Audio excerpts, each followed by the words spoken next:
নমস্কার বন্ধুরা, আমি সমর আর আপনারা দেখছেন গ্রিন ফ্রেন্ডস। রোজ দুপুর একটি করে নতুন ভিডিও আসে আর এখন আমরা সব সময় গোলাপের উপরে আলাদা একটা চর্চা করছি। আর আজকে আমরা আবার চলে এসেছি। গোলাপের ভিডিও যদি অন্যতম সেরা কোনো বাগান গ্রিন ফ্রেন্ডস ইউটিউব চ্যানেলে থাকে বা লাস্ট 2 বছর ধরে কোনো ছাদের যদি সিরিজ হয়, সেটা হলো মিলনদার ছাদ বাগানে। আর মিলনদার ছাদ বাগানে এই মুহূর্তে গোলাপ ফুল তো যেমন প্রচুর ফুটে আছে, আর তার সাথে সাথে এই গরমে এই ওপেন ছাদে থাকবে না নতুন করে আবার সেট দেওয়া হবে, নাকি গাছে জল বেশি দিতে হবে, কি করলে আপনার গোলাপ গাছটা ভালো হবে, এবং মিলনদার এখানেও যে গোলাপ গাছগুলো আছে তার কি কি রোগ পোকা লেগেছে, কি হচ্ছে, গাছগুলো কি করলে সুন্দর হবে, বা একটা গাছকে না এত তাড়াতাড়ি এনারা চেঞ্জ করে ফেলে যে আজকে একরকম রূপ দেখছি, 1 মাস পরে কাটিং টাটিং করে আরো একরকম রূপ নিয়ে চলে আসে। সেগুলো নিয়েই আলোচনা হবে। অর্থাৎ যারা গোলাপ করছেন, এই ভিডিওটি আপনাদের সকলের কাজে লাগবে। তো মিলনদা, কেমন আছো বলো প্রথমে? হ্যাঁ, খুব ভালো আছি। এই নতুন বাড়িতে গৃহপ্রবেশ হয়ে গেছে, তাই তো? হ্যাঁ, গৃহপ্রবেশ হয়ে গেছে, কিন্তু এখানে থাকি না। এখানে থাকা হয় না, মিলনদা থাকে পাশেই। আর মূলত মিলনদার নতুন বাড়ি, এই বাড়িটা 2 বছর ধরে হচ্ছে, এবং এই 2 বছর না তারও বেশি, এবং এই ছাদে আমরা কন্টিনিউ কিন্তু পা রেখেছি এবং গোলাপের সঙ্গে আমরা অতপ্রতভাবে জড়িয়ে গেছি। মিলনদা, এখন আমরা দেখতে পাচ্ছি প্রচুর লোক অন্য কিছু গাছ তো করছে, তার পাশাপাশি গোলাপটাকে একদম স্পেশাল ভাবে করছে। স্পেশাল ভাবে করছে বলতে, করতে সাহস পাই। সবারই ব্লগ করার ইচ্ছা সবসময়ের জন্যই থাকে, কিন্তু অ্যাকচুয়ালি তোমার মতন মানুষের দৌলতে আর কি লোকে সাহস পেয়েছে এখন গোলাপটাকে কিভাবে করা যায় সেটা জানতে পেরে।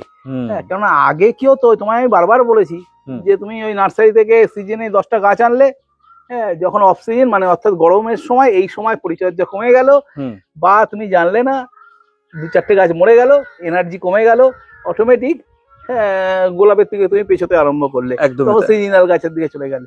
কিন্তু তোমার ভিডিওর দৌলতে যেটা হয়েছে, এখন লোকে অলমোস্ট এভরিডে গোলাপের পরিচর্যা জানতে পারছে এবং কিভাবে হচ্ছে।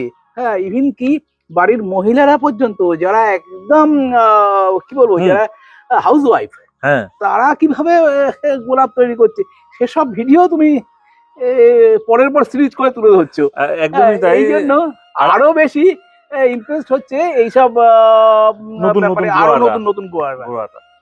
আর আরেকটা কথা, সব থেকে মানে মিলনদা যেটা বললো সেটা ঠিক, যে দিদিরা যেমন বাগান করছে, আর তারা মিলনদা সিরিজ যখন আমি করি এবং মিলনদাকে তখন আমি বারবার বলতাম, মিলনদা এতটা জানতো না যে মিলনদা আপনার দেখে কিন্তু প্রচুর লোক এগিয়ে এসছে এবং করছে। মিলনদা হাসতো টুক করে। এখন বুঝতে পারছে যে কারা করছে, কারা দেখছে, কারা কি বৃত্তান্ত। বা আমি যেখানে যে প্রান্তে গেছি, যে ছাদে পা রেখেছি, মিলনদার ভূমিকা একটু হলেও সেই ছাদে আছে। এটা এটা বিরাট পাওনা, তাই নয়? হ্যাঁ, একদম বিরাট পাওনা। মানে এই পাওনা তোমার চিরজীবন রয়ে যাবে, চিরজীবন। এটা চলুন আমরা এক একটা গাছের কাছে যাই এবং সেই গাছের কি করলে এই সময় ভালো হবে সেটা জানি। একটা সব থেকে বড় কথা, মানে বাড়ির দিদিরা গোলাপটা বেশি ভালোবাসে, কিন্তু নিজেরা সেইভাবে তৈরি করতে পারতো না। হ্যাঁ, মিলনদার ভিডিওটার পরে যেটা হলো, মানে নিজেরাও মানে, আর মিলনদা এত ইজি ভাবে মানে গোলাপটা কত ইজি ভাবে করা যায়, হ্যাঁ, সেটা সবাইকে শিখিয়ে দিয়েছে। এবং প্রত্যেক বাড়িতে বাড়িতে, আমরা তো বিভিন্ন রকম ছাদে যাই, প্রত্যেক বাড়িতে বাড়িতে এখন মানে দিদিরাও গোলাপ করছে, আরো যথেষ্ট ভালোভাবে করছে। আরো একটা কথা না বললে নয়, সেটা বলি। মানে মিলনদা কোনো শোয়ের মাঠে যায় না, কোনো কম্পিটিশনে নেই। মানে তার কম্পিটিশন একটাই, গ্রিন ফ্রেন্ডস ইউটিউব চ্যানেল। আজ কিন্তু প্রত্যেকটা রোজারিয়ানরাও কিন্তু, আমি প্রত্যেকের কথা না বললেও কিছু রোজারিয়ানও কিন্তু মিলনদার উপরেও রেগে থাকে। কিন্তু বা একটা মানুষ বিভিন্ন গ্রুপে থাকবে, এটা সে গোলাপ যেহেতু করে, কে কিভাবে গোলাপ করছে, বা গোলাপ একটা গ্রুপে থাকা মানে গোলাপটাকে ভালোবেসে থাকা। এই নয় যে শুধুমাত্র গ্রুপ থেকে পাওয়ার জন্য থাকা, বা গ্রুপ থেকে শিখেই তার গাছে অ্যাপ্লাই করার জন্য থাকা। আমি কোনো গ্রুপে আছি মানে দেখছি যে সব গ্রুপে কিভাবে পরিচালনা করে, বা কি করছে, বা তাদের গ্রুপ কেমন চলছে, বা নতুন নতুন গ্রোয়ার কিভাবে তৈরি হচ্ছে, সেটার জন্যও কিন্তু অনেক মানুষ থাকে।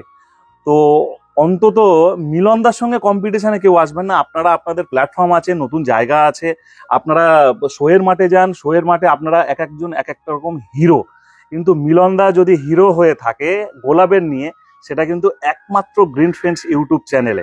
এবং তার দেখে আজ আপনি চান বা না চান, আরে ছিলেন আপনারা রোজ গোলাপ করতেন সব জানাচ্ছেন তো এই দুদিন হলো সবে, তার আগে যে মানুষটা এগিয়ে এসছে, যে এগিয়ে আসে গ্রিন ফ্রেন্ডস ইউটিউব চ্যানেল এবং তারপরে আরো 100টা ইউটিউব চ্যানেল যারা এই মুহূর্তে ছাদ বাগান করছে, নার্সারি ভিজিট করছে, কিন্তু গ্রিন ফ্রেন্ডসকে মানুষ ভালোবেসে ফেলেছে, তার নামটা রাখতেই হবে লিস্টে, চান বা না চান লিস্টে থাকলো, তারপরে এই চ্যানেলগুলো এসছে। যেরকম মিলন দাও সে শুরু করেছে সিরিজ করা যে এইভাবে এইভাবে এইভাবে গোলাপ করো করো করো করো, আজকে তার নাম প্রথমে আসবেই। আমি যদি কোনো ছাদ বাগানে ভিডিও করতে যাই, কোনো ছাদ বাগানে যদি নাও চায়, তারপরেও মিলনদার নামটা তার কাছে আগে আসবে, কারণ সিরিজটা করা দেখিয়েছে মিলনদা। ঠিক আছে, আশা করব যারা রোজারিয়ান আছে সাইডে থাকেন, যাদের দেখে শেখেন বা রোজারিয়ানরা আপনাদেরকে শেখায়, যারা এসে আমার চ্যানেলে অনেক সময় গালাগালি করে চলে যাচ্ছেন, উল্টোপাল্টা বলে চলে যাচ্ছেন, তাদের কথা বললাম। এই হচ্ছে ব্যাপার, একটু ক্লিয়ার করতে পেরেছি, আশা করব বোঝাতে পেরেছি। না, আমি সমর মাঝখানে একটা কথা বলি, আমি কিন্তু সবসময়ের জন্য বলি যে আমি কোনো রোজারিয়ান না, কোনো সেটাই বললাম বিশেষজ্ঞ না, আমি চিরকালই একই কথাই বলেছি। তোমার আর যখন মানে এই ব্যাপারটা পপুলারিটি পেয়েছে তার আগেও আমি বলে এসেছি যে শিখছি সবসময়, পপুলারিটি পাওয়ার পরেও আজকের দিনেও আমি শিখে যাচ্ছি, আর সেটাই কিন্তু আমি তোমার ভিডিওর মাধ্যমে মানুষকে জানাই। একদমই মানে এই নয় যে আমি কিছু একটা শেখাচ্ছি মানুষকে, সেটা নয়, আমি কিভাবে বাগান করি এইটুকু তোমার ভিডিওতে তুলে ধরি। সে তার মাধ্যমে যদি কেউ কিছু জানতে পারে বা কিছু শিখতে পারে, সেটা হচ্ছে হলো আমার কাছে উপরি পাওনা। একদম এর মধ্যে কিন্তু কোনো নেই আছে কম্পিটিশন, না আছে কিছু, বরং আমি চাই তোমার মতন মানুষ আরো কোনো ভালো কোনো তোমার এই কি বলবো রোজারিয়ান বা তাদের কাছ থেকে আরো ডিটেলে মানুষকে জানানো। হ্যাঁ, তবে মানুষ আমার কাছ থেকে কিভাবে জানে, একদম সাধারণ ভাবে জানে, মানে আমি কোনো ওই টেকনিক্যাল ভাষা বলি না, আমার কাছে কিন্তু খুব সিম্পল সোজা ভাষায় আমি কথা বলি, সেটা মানুষ হয়তো বেশি গ্রহণযোগ্য হয়। হ্যাঁ, সেটাই তাই। যে চ্যানেলটা কথা বলতে পারতো না, আজকে সেই চ্যানেল এরকম একটা জায়গায় গেছে, আমি নিজেই তো ভাবিনি না। তো মানুষ সহজ সরল বা ইজি প্রসেস বা এই কোনো একটা কথার ভুল এটাই পছন্দ করে, ন্যাচারাল জিনিসটা পছন্দ করে, যে যাই বলুক না বলুক, তাই না? ঠিক। আর সেই রকম লাইন ধরে আমরা খড়দার একটা ছাদ বাগান বিশেষ করে দেখিয়েছি, বা সেই দাদাও 2-3টে ভিডিও দিয়েছে, আপনি দেখেছেন।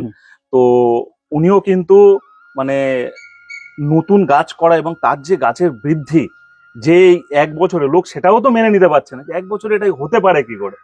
তো চলুন, আমরা অনেক কথা বললাম। হ্যাঁ বলো। যে এই যেমন আপনার এই ভিডিও সিরিজ গুলো দেখে দেখে লোকে এত শিখেছে, এবং আমরা যে ছাদেই যাই সে বলে আমরা মিলনদার ভিডিও দেখে গাছ করছি, একদম। তো সেটা কেমন লাগে আপনার? দেখো, ভালো তো লাগে বটেই, খুবই ভালো লাগে, কিন্তু এর ক্রেডিট কিন্তু সমর, কেন সমর কিন্তু প্রত্যেকবার হ্যাঁ আমাকে খুঁচিয়ে খুঁচিয়ে কোথায় কিভাবে করছেন, হ্যাঁ কিভাবে সিন্ডার পরিচর্যা করছেন, কিভাবে সিন্ডারের আপনার গাছকে গ্রো করছেন, এইসব মানে এভরিথিং খুঁচিয়ে খুঁচিয়ে জেনেছে বলেই কিন্তু সেগুলো মানুষের কাছে পৌঁছে। প্রশ্ন করতে অনেক সুবিধা হয়, দর্শক যারা আছে যখন না একটা গাছে জল দেওয়ার ব্যাপারটা আমরা দেখিয়েছি বা এখনো দেখায়, কোনো কোনো ছাদে গেলে আপনি দেখেছেন, তো তার কাছে ওইটুকুই বিষয় যে জলটা দেয় কখন, মানে হয়তো ওই জলটার জন্যই তার গাছটা ঠিকঠাক হচ্ছে না, ওটা ইম্পর্টেন্ট বিষয় না। না, তোমার এই জল নিয়েই বলি সমর, ধরো বৃষ্টির জল, হ্যাঁ আমরা সিম্পল, মানে আমি যে সহজ ভাবে বলি, আমরা বৃষ্টির জলকে সহজ ভাবে নেওয়াই ঠিক, কিন্তু কোনো বিশেষ লোকের কাছে গেলে সে বিশেষ ব্যাখ্যা দেবে যে বৃষ্টির জলের উপকারিতা কি, কেন তার উপকারিতা, তার অপকারিতা কি। হ্যাঁ, আমরা কিন্তু অত সবের মধ্যে যাই না, কেন আমরা সাধারণ বাগানি, আমরা জানি বৃষ্টির জল এর উপরে পড়লে তার ন্যাচারাল মিনারেলস, আমরা বলি ন্যাচারাল মিনারেলস পেলে এ সেভাবে গ্রো করবে। এইবার কেন গ্রো করবে, কি তার বৃত্তান্ত, এত কিছু জানার দরকার নেই, জানতেও চায় না, জানতে চায় না কেউ, কেননা সে তো সাধারণত বাগানটা করছে হলো নিজের এন্টারটেনমেন্ট বা নিজের ছাদটাকে সুন্দর করে সাজিয়ে রাখার জন্য। হ্যাঁ, সে তার বাড়ির অন্যান্য কাজের মধ্যে সেই গ্যাপ করে এটা করে। একদমই। চলুন আরেকটা জিনিস আমরা দেখাই, অনেক নতুন বন্ধুরা কিন্তু এসছে, আমাদের সঙ্গে যুক্ত হয়েছে রেগুলার। প্রথমে বসানো হয় 6 ইঞ্চিতে, 8 ইঞ্চিতে, 10 ইঞ্চিতে, ফাইনাল পটিং এইটাতেই থাকে, তাই তো মিলনদা? একদম 12 ইঞ্চি। আমি তোমায় 6 ইঞ্চি 10 ইঞ্চি সবই একটা করে দেখিয়ে দিতে পারি। আমি 1 সেকেন্ড, তুমি একটু ভিডিওটা হোল্ড করো, আমি তোমায় দেখিয়ে দিচ্ছি। একদমই। এই দেখুন, প্রথমে 6, তারপরে 8, তারপরে 10, তার পিছনে তো 12, সবগুলোই আছে। এইভাবে স্টেপ বাই স্টেপ যায়। এবার আমি তোমায় এইখানে বলি, স্টেপ বাই স্টেপ গেলে কিন্তু এখানে কিন্তু সিন্ডারটা একটা ফ্যাক্টর করে, যে লোকে বলে না যে আমি কি সাইজের সিন্ডার ব্যবহার করব, কি সিন্ডার ব্যবহার করলে ভালো। হ্যাঁ, সব সময় যে সিন্ডারই ব্যবহার করুন আপনি, আপনার গাছ যতটা গ্রো করেছে তার থেকে ছোটভাবে রাখার চেষ্টা করবেন। তার অ্যাডভান্টেজ বলি, এই ধরুন সাপোজ এই 10 ইঞ্চি পট, অনেকে 10 ইঞ্চিতে ফাইনাল পটিং করে। এই 10 ইঞ্চি পটে যে সাইজের সিন্ডারটা রয়েছে, এই সাইজের সিন্ডারটা যদি আমি আমার এখানের ওয়েদার অনুযায়ী, মানে আমার এখানে যতটা রোদ পায় বা হাওয়া পায়, সেই অনুযায়ী যদি আমি 10 ইঞ্চি পটে যদি 12 ইঞ্চি পটে যদি আমি ওই সিন্ডারটা দিই, তাহলে কিন্তু হবে না। তুমি এই 12 ইঞ্চি পটের সিন্ডার দেখো, বড় সাইজ, এর দানা কিন্তু একটু বড় সাইজ। এর কারণটা বলি, 12 ইঞ্চি পটে যদি আমি এর থেকে ছোট সিন্ডার দিই, আমার 5 থেকে 6 ঘন্টা আমার এই ছাদে রোদ পায়। এবার কি হচ্ছে, 12 ইঞ্চি পটে একটা ধরো ময়েশ্চার তোমার এই তলার এরকম জায়গা থেকে আরম্ভ করে নিচে ময়েশ্চারটা 3-4 ঘন্টা পরেও থাকে, মানে যদি আমার ছোট সিন্ডার হয়।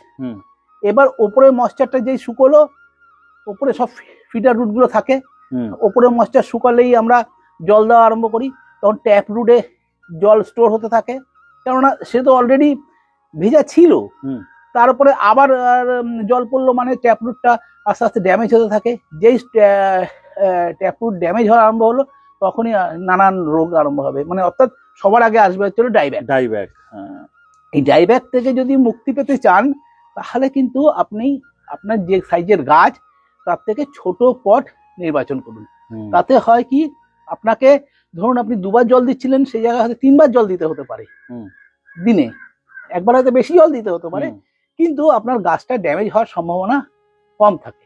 একদমই। যার জন্য কি হয়, আমার এখানেও দেখুন সব কিন্তু 12 ইঞ্চিতে আছে যেগুলো, সেগুলো কিন্তু একটু বড় সাইজের সিন্ডারে, আর 10 ইঞ্চিতে আছে যেটা, সেটা আবার একটু মাঝারি সাইজের সিন্ডার। তো সেটা তো প্রত্যেকের পক্ষে সম্ভব না যে এক একটা সাইজের জন্য এক এক রকম সিন্ডার রাখবে।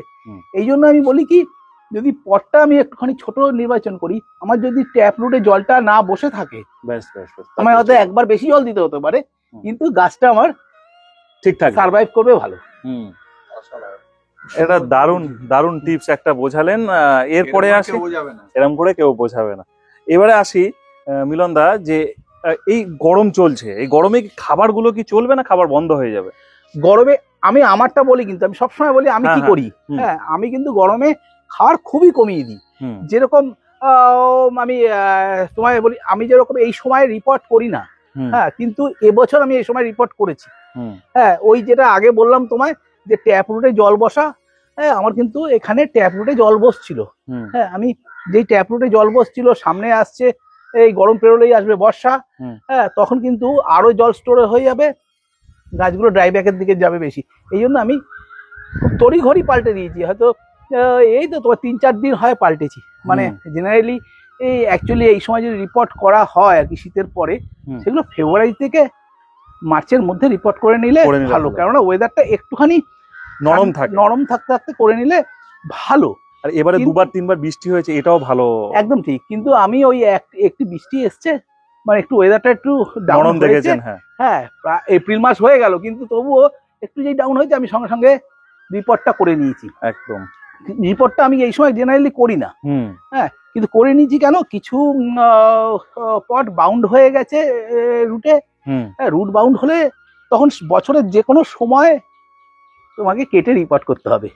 হ্যাঁ, নয়তো রুট বাউন্ড হয়ে গেলে কি হয়, গাছটা থমকে যায়, থমকে গিয়ে দাঁড়িয়ে পড়ে। আর তাতে যদি ওই ট্যাপ রুট গুলো নেটের মতন তলাটায় পুরো জড়িয়ে ইস্যু হয়ে থাকে, তাতে যদি জল স্টোর হয়ে গিয়ে থাকে, তাহলে মুশকিল। কেননা গরমের সময় কি হবে, ওপরে পোর্শন শুকিয়ে যাবে, নিচে জলটা বসে থাকবে। সে সময় কিন্তু ওই ডাইব্যাক আসতে বাধ্য। আমি ডাইব্যাকটা বারবার করে বলছি কেন, এখনই আসবে হচ্ছে হলো, মানে যেই এরপরেই বর্ষা আসবে, হ্যাঁ, আসবে এই ডাইব্যাক শুরু হয়ে যাবে। তখন আমরা নানা রকম ফাঙ্গিসাইড স্প্রে করতে থাকি, এটা করতে থাকি, সেটা করতে থাকি। সেটা না করে হ্যাঁ আমি যার জন্য করলাম কি, যে রিপোর্ট করে রিপোর্ট করে হ্যাঁ রিপোর্ট করে নিয়েছি। তার জন্য কি হয়, এই দেখো এই আমার পাতার মাথায়, হ্যাঁ এগুলো সব নিউট্রিশনের অভাবের জন্য এসে, এটা কিন্তু ফাঙ্গাল প্রবলেম নয়, ফাঙ্গাল প্রবলেম নয়। হ্যাঁ এটা 12-14 দিন খাওয়ার পায়নি, হ্যাঁ কোনো খাওয়ার দাওয়া দেওয়া হয়নি। হ্যাঁ এগুলো ওই ক্যালসিয়াম ম্যাগনেসিয়াম এইসবের অভাবের জন্য হয়, নিউট্রিশনের অভাবের জন্য হয়। তো আমি টেকনিক্যাল কথাবার্তা আমি নিজেও জানি না, আমি বলতেও চাই না। হ্যাঁ তবে আমি যতটুকু বুঝি এটা হচ্ছে নিউট্রিশনের অভাবের জন্য হয়। আবার যখন নর্মাল খাওয়া দাওয়া আরম্ভ হয়ে যাবে, আবার যখন নর্মাল সব ট্রিটমেন্ট আরম্ভ হয়ে যাবে, গাছ অটোমেটিক রিকভার করে যাবে। আচ্ছা, এরকম ফুল থাকবে না সব ফুল কেটে দেবেন? এগুলো কিন্তু আমি এই যে জাস্ট রিপোর্ট করেছি, হ্যাঁ এই 7 দিন হলেই আমি এবার সব যা ফুল আছে যা আছে সব কেটে দেবো, সব এরকম জায়গা থেকে কেটে দেবো। এবার যেগুলো অনেকে বলে যে গাছ এই সময় কাটিং করতে নেই, হ্যাঁ কিন্তু আমি কি করি, যেসব গাছগুলো একটু অতিরিক্ত বেড়ে গেছে, হ্যাঁ মানে অনেক উঁচু হয়ে গেছে, ঝড়ে হাওয়া লাগতে পারে, তোমার পেছনেই রয়েছে, হ্যাঁ তোমার টব উল্টে যেতে পারে, হ্যাঁ সেসব গাছগুলোকে কি হয় আমি খানিকটা করে ছেটে দিই। আচ্ছা হ্যাঁ ধরো এই গাছটা এত হাওয়া হচ্ছে, তো আমি ধরো এইরকম জায়গা থেকে কেটে দেবেন, এইরকম জায়গা থেকে ছেটে দেবো। হ্যাঁ তাতে কি হয় গাছটা কেন এই সময় ছাটলে কোনো অসুবিধা নেই, এমনি তোমার যে ড্রাইব্যাক আসবে, অমুক আসবে তমুক আসবে, সেসব সমস্যা হয় না। হ্যাঁ কিন্তু অনেকেই শুনেছি আর কি ছাটে না, কিন্তু আমি অত ব্যাকরণ মেনে গোলাপ করি না। হ্যাঁ দীর্ঘদিন ধরে গোলাপ করে আসছি, আমি আমার মতন করেই গোলাপ করে আসছি, এবং সেটাই লোককে জানি আর ব্যাস ব্যাস। আর এই সময় খাবার তাহলে একটু কমিয়ে দেওয়া হবে, তাই তো? খাবার অবশ্যই একটু কমিয়ে দেবো। হ্যাঁ মানে অর্থাৎ আমি যদি সপ্তাহে 4 দিন ফিডিং দিচ্ছিলাম, সেখানে সপ্তাহে 2 দিন ফিডিং দেবো। অনেকে তো সপ্তাহে রেগুলার ফিডিং করায়, কিন্তু আমি সিজনেও রেগুলার ফিডিং করাই না। কেননা আমি এইটুকু বুঝি যে অতিরিক্ত খাবার গাছ নিতে পারে না। হ্যাঁ গোলাপ যতই হেভি ফিডার হোক, আমি যদি রোজ খাবার দিই, হ্যাঁ আমার মনে হয় সেটা গাছের পক্ষে ক্ষতিকারক হয়। যদি খাবারটা গাছ না নিতে পারে, যদি ওটা স্টোর হয়ে যায়, ফুড স্টোরেজ হয়ে যায়, তার থেকে কিন্তু নানা রকম সমস্যা আসে। তার থেকে একটু কম খাবার দেওয়া ভালো। ধীরে ধীরে গাছ নিক, তাতে বরং আমি হয়তো কেউ 150 ফুল পাচ্ছে, আমি হয়তো 60-70টা ফুল পাবো। হ্যাঁ কিন্তু গাছটাও ভালো থাকবে, গাছটা আমার সুস্থ থাকবে, গাছটা আমাকে টেনশন লেস রাখবে। কারণ আমি টেনশন নিয়ে গাছ করার জন্য তো টেনশন করার জন্য গাছ করি না, আমি তো টেনশন রিলিজ করার জন্য গাছ করি। এই জন্য কি হয়, আমার পয়সাও সাশ্রয় হয়, আর আমার গাছটাও ঠিকঠাক থাকে। এই কারণে আমি ফিডিংটা কি করি, বিশেষ করে গরমকালে আর বর্ষাকালে 2 বার করে ধরো সপ্তাহে ফিডিং দিচ্ছি এখন। এবার পরে বর্ষা আসবে, বর্ষা আসলে আমি ফিডিং বন্ধ করে দিই। পুরো ন্যাচারাল যে মিনারেলস পায় গাছ, তার উপরেই। এবং আমাদের দেখানোও আছে, এবারও চাইলে এবারও আমরা দেখাবো একবার এসে, যে বর্ষাকালে বা কাটিং করার পরে গাছগুলো যখন বাড়বে একটু একটু করে, সেটাও দেখাবো যে অতিরিক্ত গরমে কাটিং হওয়ার পরে গাছ সত্যিই বাড়ছে কিনা আগে থেকে আমরা বলে দিচ্ছি। অনেকে বলে না যে তুমি রিপোর্ট করবে যখন, তখন ফুল টুল সব যাতে না থাকে ছেটে নেবে। হ্যাঁ আমি যেহেতু আমার কাছে অনেক গাছ, হ্যাঁ এত সব আমি মেনটেন করি না, আমি খুব সিম্পল ওয়েতে গাছ করি। গাছ আমার রিপোর্ট করার প্রয়োজন বোধ হয়েছে, হ্যাঁ অলরেডি এপ্রিল মাস হয়ে গেছে, হ্যাঁ আমি রিপোর্ট করে দিচ্ছি। এবার ধীরে ধীরে আমি ফুল টুলগুলো ছেটে দেবো, যাতে নাকি গাছ আবার নর্মালি আস্তে আস্তে গ্রোথটা আবার নিতে পারে। তাই এবার যখন ছেটেছি, তখন ফার্স্ট ট্রিটমেন্টটা হবে কিন্তু আমার রুটের। হ্যাঁ এটা কিন্তু সবসময় যেমন থাকে তেমনই। ফার্স্ট আমি ট্রিটমেন্ট, আমি যেরকম সবাই অনেকেই আছে, হ্যাঁ যেরকম তোমার রিপোর্ট করার নেক্সট ডে থেকে খাওয়ার চালু করে দেয়।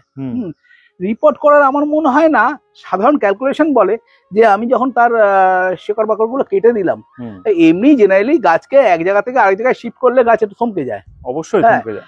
তা আমি তার শিকড় বাকড় কেটে দিয়েছি, সে নেক্সট ডে থেকে খাওয়ার নিতে পারবে।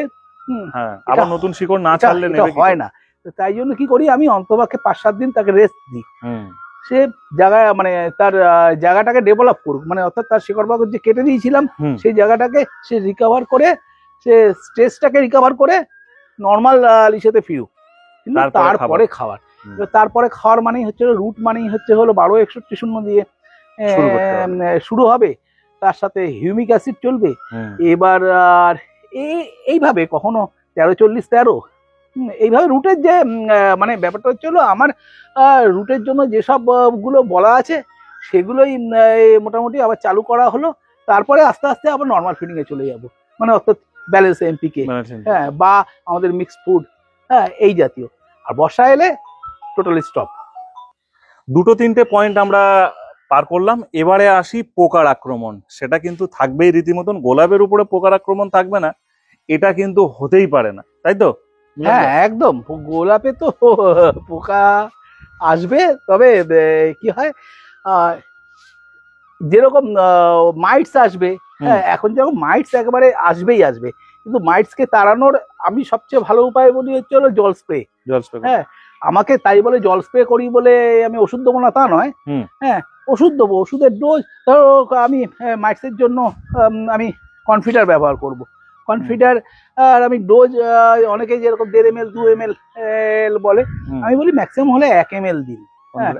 হ্যাঁ, 1/2 ml থেকে শুরু করুন, 1 ml অব্দি দিন, কিন্তু পাতার তলায় জলটা স্প্রে করুন। পাতার তলায় যত জল স্প্রে করা যাবে, হ্যাঁ, মাইটকে, কেন মাইট বাসাই বাঁধে হচ্ছে হলো পাতার নিচে, আর সেগুলো হচ্ছে হলো ওপর দিকের পাতায় না, এই নিচের দিকে। হ্যাঁ, এই দেখো এখানে লেগে আছে, এখন এই লাল লাল লেগে আছে, এগুলো আসবে। হ্যাঁ, মাইট কিন্তু আপনার গাছকে মানে নষ্ট করে দেবে না, গাছের বৃদ্ধিটা নষ্ট করে দেবে, গাছকে গ্রো করতে দেবে না, হ্যাঁ, থমকে যাবে গাছ, হ্যাঁ, কিন্তু গাছ নষ্ট করবে না। এবার তার জন্য যদি আপনি নানা রকম ওষুধ বা ইসে প্রয়োগ করতে থাকেন, তাতে বরং গাছের পক্ষে ক্ষতিকারক হয়। হ্যাঁ, এই জন্য ওই মাইটসের মোটামুটি কনফিডার, আবার কেউ কাকা ব্যবহার করে, হ্যাঁ, কেউ ছিটা ব্যবহার করে, হ্যাঁ, এইরকম ঘুরি ফিরিয়ে ব্যবহার করুন। আর ওই সঙ্গে জলটা রেগুলার পাতার তলায় স্প্রে করার চেষ্টা করুন। জলটা পাতার তলায় স্প্রে করলে হবে। ফাঙ্গাল এই সময় ফাঙ্গাল প্রবলেম এখন খুব একটা দেখা যায় না। ফাঙ্গাল প্রবলেম আসবে এরপরে হচ্ছে হলো বর্ষা আসবে। অ্যাকচুয়ালি ওই একটা ভ্যাপসা ব্যাপার আসে না, হ্যাঁ, যখন ওই বৃষ্টি আসছে, গরম যাচ্ছে, এরকম এক সময় একটা ভ্যাপসা যে সেই সময় কিন্তু ফাঙ্গাল প্রবলেম গুলো হয়। হ্যাঁ, আর বর্ষার মধ্যে তো হয়ই। বর্ষার মধ্যে অ্যাকচুয়ালি বর্ষায় আমরা যে ফাঙ্গাল প্রবলেম গুলো দেখতে পাই, ভাবি যে উপরে ফাঙ্গাল প্রবলেমের জন্য আমার গাছটা বসে যাচ্ছে বা ওই ড্রাইব্যাক হয়ে যাচ্ছে, তা নয়। বর্ষায় হচ্ছে হলো জল অতিরিক্ত ট্যাপ রুটে স্টোর হয়ে যাওয়ার জন্য, ওখানে বসে যাওয়ার জন্য, এই জন্য ওই সময় আমরা কি করি, বারবার করে ওই ফাঙ্গিসাইড গুলে গোড়াতে দেওয়া আরম্ভ করলাম। সেসব না করে আমাকে একটুখানি দেখে নিতে হবে গাছটায় ট্যাপ রুটটা শুকোচ্ছে কিনা। হ্যাঁ, সেটা আপনাকে কিন্তু নিজেকেই বুঝতে হবে, এটা কিন্তু আপনাকে কেউ বুঝিয়ে দিতে পারবে না। এটা নিজে ওই গাছের সাথে থাকতে থাকতে বুঝতে হবে যে আমার ট্যাপ রুটে জল বসছে কিনা। হ্যাঁ, তারপরে যেরকম টব আমরা যেরকম এই মাটির টব ব্যবহার করি, প্লাস্টিকের টব ব্যবহার করি। আমার কাছে প্লাস্টিকের টবেও তো অনেক গাছ আছে, আমি দেখাচ্ছি, কিন্তু মাটির টবের কিন্তু বিকল্প নেই। আপনি প্লাস্টিকের টব যতই বলুন আমি প্লাস্টিকের টবে করি, কারণ মাটির টবে সবসময় এই মাটির যে এই বডিটা, এর মধ্যে দিয়ে কিন্তু সূক্ষ্ম সূক্ষ্ম হোলস থাকে, যার মধ্যে দিয়ে এয়ার চলাচল করতে পারে। হ্যাঁ, যার জন্য এখন নতুন করে ওই এয়ারপট ইউজ করা শুরু হয়েছে। দেখবেন অনেকেই এখন এয়ারপটে গাছ হচ্ছে, প্লাস্টিক পট, কিন্তু সেগুলোর চারদিকে হোলস রয়েছে, অনেকটা ডিমের ট্রের মতন দেখতে। একদমই তাই। হ্যাঁ, আর তাতে যত এই ধরো এই গাছটা, হ্যাঁ, এই স্ট্যান্ডের উপরে আছে, এই স্ট্যান্ডের উপরে আছে বলে কিন্তু এই তলা দিয়ে যতই রুট আমার এখানে বাউন্ড হোক, তলা দিয়ে কিন্তু বেরিয়ে আসবে না। হ্যাঁ, কেননা যেহেতু তলায় অক্সিজেন যাতায়াত করছে, হ্যাঁ, তলা দিয়ে তখনই বেরিয়ে আসবে। এটা যদি আমার এই স্ট্যান্ডের উপর না থেকে যদি ওয়ালের সঙ্গে থাকতো, যদি এই নিচে থাকতো, যেখানে অন্ধকার ব্যাপারটা থাকতো, অক্সিজেন যাতায়াত করতে পারতো না, সে অক্সিজেন পাওয়ার জন্য বাইরে দিকে ঠেলে বেরিয়ে আসতো, কিন্তু এতে তা আসবে না। প্লাস এর তলা দিয়েও অক্সিজেন যাতায়াত করবে, তার পুরোটাই অক্সিজেন সার্কুলেট করবে। এই অক্সিজেন সার্কুলেটটা কিন্তু গাছের পক্ষে খুবই ভালো। তাই জন্যই আমরা বলি যে মাটির টব ব্যবহার করতে পারলে ভালো। অতিরিক্ত জলও তো টেনে নেয়, অতিরিক্ত জল এর বডি টেনে নেবে। বডিতে বডি ঠান্ডা থাকলে আপনার সিন্ডার ঠান্ডা থাকবে, সিন্ডার ঠান্ডা থাকবে মানে হচ্ছে আপনার রুট ঠান্ডা থাকবে। হ্যাঁ, সব দিক থেকেই উপকারী। হ্যাঁ, কিন্তু এখন তো মাটির টব সেরকম পাওয়া যায় না, সব জায়গায় অ্যাভেলেবেল নয়। এই অনেকেই জন্য পায় না, অনেকেই পায় না, অনেকে প্লাস্টিকের টবে করতে মানুষ বাধ্য হন। বাধ্য হয়ে করে। অনেক এই গাছটা ধরুন, কিছু কিছু গাছ কিছু কিছু পাতা নয়, প্রায় সবকটা পাতায় হলুদ হয়ে গেছে। এইরকম পজিশনে লোক দেখলে তো তার হার্ট অ্যাটাক করবে যে ভাই আমার গোলাপ গাছ মনে হয় গেছে। না, এই হলুদ হওয়াটা তো জেনারেলি হবে। এই যত দেখবেন যে নিচ দিক থেকে আস্তে আস্তে ওপর দিকে হলুদ হচ্ছে, এটা ন্যাচারাল। প্রত্যেক গাছেই কিন্তু নিচ থেকে ওপর দিকে আস্তে আস্তে হলুদ। আর গাছের গোলাপের পাতা এ তো মানে মোটামুটি ধরে নিন 100 দিন অন্তর অন্তর গোলাপ তার পাতা ছেড়ে দেয়, আবার নতুন পাতা আসে। হ্যাঁ, তো ওটা নিয়ে চিন্তা করার কোনো কারণ নেই। গাছের এই পাতায় যত রোগ আসে হচ্ছে মানে এমনি পোকামাকড় যা আসে সব পাতায়, পাতার রোগ হচ্ছে হলো এই পাতা উল্টালেই বোঝা যাবে। পাতা উল্টে যদি দেখা যায় যে ফ্রেশ আছে, হ্যাঁ, তাহলে উপরে যতই এই দাগ থাক বা হলুদ হয়ে থাক, হলুদ তো ন্যাচারাল ইসেতে হবে। হ্যাঁ, কারণ পাতা ঝরবে, নতুন পাতা আসবে, এটাই হচ্ছে হলো ন্যাচারাল। এই গরমে কতবার তাও এখন স্নান করাচ্ছেন? আমি তো দুবার স্নান করাই, সকালে একবার স্নান করিয়ে দিয়ে গেলাম, আর হচ্ছে হলো দুপুরে একবার স্নান করাই। বিকেলে আমি খুব একটা স্নান করাই না, কেননা বিকেলে নর্মাল হয়ে যায় তো ওয়েদার। হ্যাঁ, কেন আবার অ্যাকচুয়ালি এখন তত গরম পড়েছে ঠিকই, হ্যাঁ, কিন্তু যেহেতু মাঝে মাঝে ওয়েদার একটুখানি বিকেলের দিকে বৃষ্টি বাদল এসে যাচ্ছে, এই জন্য যাতে ওভার ওয়াটারিং না হয়ে যায় তার জন্য গোড়ায় অল্প জল দিলাম, কিন্তু গাছকে দরকার হয় না। আর ইচ্ছা মনে হলে 3 বেলাই স্নান করানো যেতে পারে, তাতে অসুবিধা নেই, তাই তো? অসুবিধা নেই কিছু, কিন্তু খালি ওই আমি বারবার বললাম যে টবটাকে যদি আমি ছোট টবে রাখতে পারি তাহলে 3 বার 4 বার 5 বার আমার যদি সম্ভব হয়, হ্যাঁ, আমি জল দিয়ে যাবো। হ্যাঁ, তাতে বরং গাছ মানে রোগ মুক্ত থাকবে, মানে রোগ মুক্ত মানে পোকামাকড় ধরবে কম। একদমই তাই। চলুন আমরা প্লাস্টিকের গাছ কিছু দেখিয়ে দিই মিলনদার এখানে। উপর থেকে নিচে দেখাচ্ছি, এখানে যাদবদার প্রসেনজিৎ দুজনে কি আলোচনা করছে?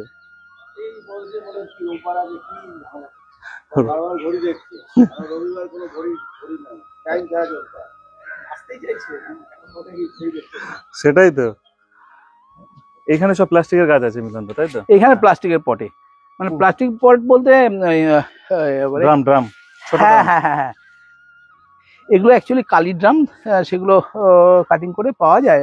এগুলো পেনের দাম, হ্যাঁ, দামও কম হয়। হ্যাঁ, মুচির সাথে পাওয়া যায় এগুলো সব। মোট কত গাছ আছে না কাউন্টিং এ নেই? কাউন্টিং এ নেই, 150-এর উপরে হবে। 150-এর উপরে?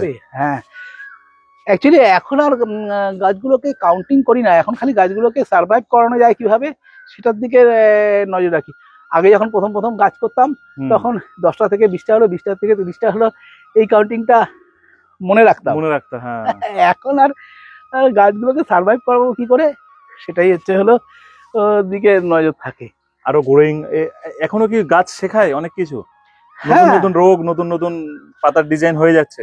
একদম ঠিক। দেখো এই তোমার সিন্ডারের কথা বলছিলাম না, এইটা দেখো কিন্তু ছোট সিন্ডার। হ্যাঁ, এই ছোট সিন্ডার বলেই কিন্তু আমি একে এই দেখো তোমায় যেটা দেখাচ্ছিলাম, এই সিন্ডারটা একটু ছোট বলেই কিন্তু আমি এটা প্লাস্টিকের টবে দিয়ে দিচ্ছি, কারণ প্লাস্টিকের টব ড্রাই থাকে বেশি। হ্যাঁ, এই কারণে কি সিন্ডার একটু ছোট হলেও অসুবিধা হয় না। হ্যাঁ, এইবার এটা যদি বড় সিন্ডার হতো, হ্যাঁ, মানে 4 to 6 বা 8 mm হতো, তাহলে এতে জল অতিরিক্ত দিতে হতো, 5 বার 6 বার করে জল দিতে হচ্ছে। হ্যাঁ, তা ওই মানে আমি এটাই বলতে চাই আর কি, যে জল দেওয়াটা হচ্ছে হলো আপনার নির্ভর করবে আপনার সিন্ডারের কোয়ালিটি, আপনার ওখানে কতটা সানলাইট আছে, আর হচ্ছে হলো আপনি কি সাইজের পটে রেখেছেন। এবার সেই যে সাইজের পটে রেখেছেন গাছ অনুযায়ী পটটা বড় হয়ে গেছে কিনা, গাছ অনুযায়ী বড় হয়ে গেলে তাতে কিন্তু তখন আবার জল বেশি দিলে ওভার ওয়াটারিং হয়ে যাবে। আবার কখনোই ভাববেন না যে কেউ একটা বললো যে আমি তো দিনে 2 বার জল দিই তাতেই যথেষ্ট। অ্যাকচুয়ালি তার ওখানে সানলাইটটা সেভাবেই পড়ে, তার পটটা যেটাই আছে সেটাতে 2 বারের বেশি 3 বার দিলে বরং উল্টে খারাপ হবে। হ্যাঁ, কেননা তাতে ওই আবার বললাম ট্যাপ রুটে জলটা বসে থাকবে। তো এই জন্য সবসময়ের জন্য খেয়াল রাখা উচিত হচ্ছিল আমার ছাদের পরিবেশ কেমন, সেখানে কতটা সানলাইট পায়, সানলাইট আর এয়ার, এই দুটো। আর এয়ার তো এখন এই বর্ষাকাল আসছে না, বর্ষাকালে আমরা কি করি, বর্ষাকালে আমি আর একটা রোগ নিয়ে বলে দিই, সেটা হচ্ছে হলো তোমার আর ওই স্কেল, হুম। স্কেল আসে বর্ষাকালে এইরকম জায়গা আসবে না যেখানে এয়ার চারদিক থেকে সার্কুলেট হতে পারছে, হুম। সেখানে কিন্তু স্কেল আসবে না। স্কেলের আলাদা করে বদ্ধ precaution জায়গায় নেই। আসবে, হ্যাঁ। হ্যাঁ, যে আমি আগের থেকে স্কেলের জন্য Preparation নেবে, হ্যাঁ। প্রস্তুতি নিয়ে রাখলাম, স্কেল আমার বাড়িতে আমার গাছে আসবে না, হুম। তা নয়। হ্যাঁ, স্কেল আসেই হচ্ছে হলো বদ্ধ জায়গা থেকে, মানে এয়ার যা সার্কুলেশন হয় না। আমরা বর্ষাকালে করি কি, গাছগুলোকে ক্লোজে রেখে দিই, ক্লোজে দেয়ালে কর্নারে রাখার চেষ্টা করি, হুম। যাতে ঝড়ের থেকে বাঁচানো যায়, বা টব না ভেঙে যায়, উল্টে যায়। হ্যাঁ, তার জন্যই কিন্তু স্কেলটা চলে আসে। স্কেলটা চলে আসে, কেননা ওই বদ্ধ জায়গার মধ্যে এয়ার সার্কুলেশন হতে পারে না, অটোমেটিক স্কেলের বাসা করতে সুবিধা হয়। এই জন্য স্কেল থেকে যদি উদ্ধার পেতে হয় তাহলে এইরকম ওপেন খোলা জায়গায় রাখতে হবে। রাখার চেষ্টা করুন। হুম। কিন্তু সবার পক্ষে সম্ভব হয় না, আমার পক্ষেও সম্ভব হয় না। আমার এই ওপরে দেখছো যতটা এয়ারি, হুম। নিচটা ততটা এয়ারই নয়। এয়ারি নয়। আর তারপরে উপরটা পুরো ফাঁকা, চারিদিকে বাড়ি নেই। হ্যাঁ, আর নিচটাতে চারিদিকে আশেপাশে বাড়ি আছে, যেহেতু হাওয়া চলাচল করতেও পারে না সেই রকম ভাবে। হ্যাঁ, তা সেই জন্য এই জায়গাতে কিন্তু স্কেলের আলাদা কোনো প্রিপারেশন নেই, কিন্তু ওই স্কেল এলো কিনা, এলে সঙ্গে সঙ্গেই তার ট্রিটমেন্ট করতে হবে। স্কেলের ট্রিটমেন্ট তো স্পেসিফিক ভাবে আমি তোমার ভিডিওতে দিয়েও রেখেছি, হ্যাঁ হ্যাঁ হ্যাঁ, দেওয়াই আছে স্কেলের ভিডিও, একদম ডিটেলে দেওয়া আছে তাতে। প্রচুর গোলাপের ভিডিও দেখেছেন, গ্রুপে আসে, কিন্তু যখন এই ছাদে পা দেন সত্যি মানুষটাকে অন্যরকম। মানুষটা নেই আমাদের সঙ্গে। না না, দারুণ দারুণ। মিলনদার ছাদ বাগান মানে, আমাকে কাল রাত্রি 10টার সময় যখন প্রসেনজিৎ হঠাৎ ফোন করলো যে এরকম মিলনদার ছাদে যাচ্ছে, যাবে। সারা সপ্তাহে একটা দিন ছুটি পাই এবং একটু সময় দিয়ে থাকি। যেমন আমিও একটা ছোটখাটো ছন্দার ছাদ বাগান যখন শুনলাম, আমি আর না বলে থাকতে পারলাম না। তাই সকালে হাজির হয়েছি এই গোলাপের টানে, আর বিশেষ আজকে করে যে মিলনদার ছাদে। বিভিন্ন ছাদে যায়, মিলনদার নাম করে সবার ফার্স্ট, যেটা বললাম যে গ্রিন ফ্রেন্ডস চ্যানেল সবে প্রথম এসেছিল, তো লোককে মনে রাখতেই হবে। সে না চাইলেও আমার বিরুদ্ধে রাগ ক্ষোভ যতই থাক, কিন্তু না, ছাদ বাগান এনেছে সমর সর্দার, এটা বলতে হবে তাকে। হ্যাঁ হ্যাঁ হ্যাঁ হ্যাঁ। সেই রকম গোলাপের মিলনদা কিন্তু কোনো শোতে যায় না বা কিছু যায় না। বা আমি যে কথাগুলো শুরুতে বলেছিলাম, ঠিক বললাম না ভুল বললাম? শোতে গিয়ে যেরকম নিজের পরিচয় করা যায়, আবার শোতে না গিয়েও পর্দার আড়ালে থাকলেও যদি কার্যসিদ্ধি সফল থাকে, ঠিক তাই। অটোমেটিকলি তার প্রচার হয়ে যায়। যেমন আজকের ডেটে মিলনদা কোনো মিলনদা। শোতে যায় না, কিন্তু মিলনদার ছাদ বাগান থেকে মিলনদার প্রতি আকৃষ্ট হয়ে অন্যরা যে করে সাকসেস হচ্ছে, হুম। তার জন্য ম্যাক্সিমাম গোলাপের ভিডিওতে গ্রিন পেন্স ইউটিউব চ্যানেলে দেখা যায় মিলনদার নামটা মিলনদার নামটা অটোমেটিকলি উঠে automatic আসে। চলে আসে, না চাইলেও চলে না আসে। চাইলেও তোমার চলে। ছাদে গোলাপ করবে? করবে কি, আছে তো গোলাপ। গোলাপ আছে, কম বেশি আছে, মেনলি আমার টাইম হয় না বলে ভক্ত। করো করো, আরে কিছু গোলাপ করো। এই মিলন এখানে গোটা 10 দিচ্ছে দেখা যাক সেটা, তাই না? দেখা যাক। দেখা যাক। 10খানা গোলাপ গাছ গিফট করো, তোমার ছাদে করো। আচ্ছা, দেখা ঠিক যায়। আছে, আপনি করুন, ঠিক আছে। ও গিফট করলে আমি নিতে রাজি আছি। আজকে শেষ করলাম, ঠিক আছে। সবাই ভালো থাকুন, সুস্থ থাকুন।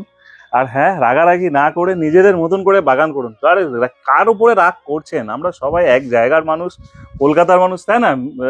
রাগারাগি না না না, রাগারাগি দুঃখ এসব ছেড়ে, গাছ হচ্ছে ভালোবাসার জিনিস। আর আমরা সেই বার্তাই দেবো যে সবাই একসঙ্গে চলার বার্তা, তাই না? সবাই যেন মিলনদা হতে পারে। হ্যাঁ, আমাদেরকেও ডাকুন, আমরা হ্যাঁ। যাবো, আপনাকে তুলে ধরবো, সবাই আরে নাম করবে। আজ মিলনদা, শুধু মিলনদার মতো আর কত লোক উঠে আসছে। এই যে হ্যাঁ। শিবরাদি, পরের পর সিরিজ চলছে। শিবরাদি কত সুন্দর একদম। ভাজে, সবাইকে বোঝাচ্ছে, কত সুন্দরভাবে গোলাপ করার জন্য ইন্সপিরেশন দিচ্ছে। এর তারপর থেকে হুগলির পোলবার, হ্যাঁ, ওই দিদি, পোলবারও হ্যাঁ। একটা দিদি আছে, মানে বিশাল ব্যাপার। মানে আর সব মানে রেশারেশি করে লাভটা কি আছে? তাই তো, আর কার সঙ্গে রেসারেসি করবো হ্যাঁ, আমরা? করবোটা কি আছে? সবাই গাছ করবে, ভালো থাকবো, আবার সবাই ঠিক আছে। আবারও বললাম না, আমাদেরকে ডাকুন, আমরা যাবো, আপনারটাও তুলে ধরবো, সবাই জানতে নিশ্চয়ই, পারবে। নিশ্চয়ই।